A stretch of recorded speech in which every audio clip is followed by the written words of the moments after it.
ევროპის კონტინენტი რეკორდულ მასიცხემ მოიცვა. ძლიერი ქარი, დაბალი ტენიანობა და მაღალი ტემპერატურა რამდენიმე ევროპულ ქვეყანაში ასობით ტყის ხანძრისა და 10,000-ობით ადამიანის ევაკუაციის მიზეზი გახდა.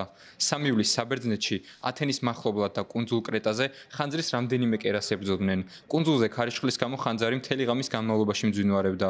5,000-ზე მეტ ტურისტს საკურორტო ზონის დატოვება მოუწია. ადგილობრივმა ხელისუფლებამ განაცხადა, რომ ზოგიერთმა მათგანმა თავი ზღვას შეაფარა. ისინი მეთევზეებმა გადაარჩინეს. ტურისტების ნაწილი სხვა სასტუმროში გადაიყვანეს. ნაწილმა კი ღამე კალათბურთის სტადიონზე გაატარა. ესაა საცხოვრებელი ზონა, სადაც უამრავი შენობაა, თუმცა აქ ტყეცაა, ფიჭვები და ზეთისხილის ხეები. ძლიერი ქარის გამო ცეცხლი დიდ ტერიტორიას მოედო და მას ყველა ხედავდა.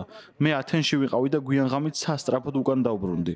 ვერ წარმომედგინა, რომ ხანძრის ჩაქრობას შევძლებდით, რადგან დასახლების მთელ სიგრძეზე ათასობით კერა იყო. სამწუხაროდ ძლიერი ქარის გამო სახანძრო მანქანები ვერ გადაადგილდებოდნენ.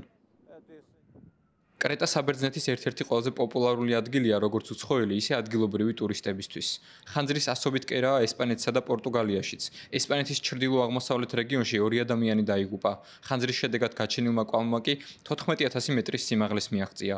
მეხანძრეების ინფორმაციით, ხანძარი, რომელიც 28 კმ/სთ სიჩქარით ვრცელდებოდა, ევროპაში რეგისტრირებულ ხანძრებს შორის ყველაზე სწრაფია. დამწვარია 6,500 ჰექტარი. ხელისუფლებამ 20,000-მდე ადამიანს სახლში დარჩენისკენ მოუწოდა.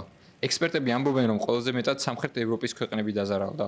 იტალიის ჯანდაცვის სამინისტროს ინფორმაციით, ქვეყნის უმსხვილესი 27 ქალაქიდან 17-ში იყო ძლიერი სიცხე, რომლის შედეგადაც 2 ადამიანი გარდაიცვალა. ქვეყნების მთავრობები უკვე მუშაობენ პრობლემის აღმოფხვრაზე. მათი აზრით, ქალაქების გამწვანება ტემპერატურის დაწევას გამოიწვევს, რადგან ჩრდილში ტემპერატურა შესაძლოა 5-6 გრადუსით ნაკლები იყოს. მოქალაქეები და ტურისტები გაგრილების ყველა შესაძლო საშუალებას იყენებენ. ცივი სასმელები, კონდიციონერი, შადრევნებსა თუ მდინარეებში ბანაობა 40 გრადუს სიცხეში ცხოვრებას მცირედით ამარტივებს. ძალიან ცხელა და ჩვეულებრივ კონდიციონერს არ ვრთავ, მაგრამ ახლა აუცილებლად უნდა ჩავრთო. როცა კონდიციონერს გამურთავ და გარეთ გამოდივარ, მგონია თავში რაღაც ჩამარტყეს. ეს ხანძრების ასობით კერაა თურქეთშიც, სადაც 3 ივლისს 81 წლის მამაკაცი გარდაიცვალა. მეხანძრეები ხანძრებს მთელი ღამის განმავლობაში ებრძოდნენ.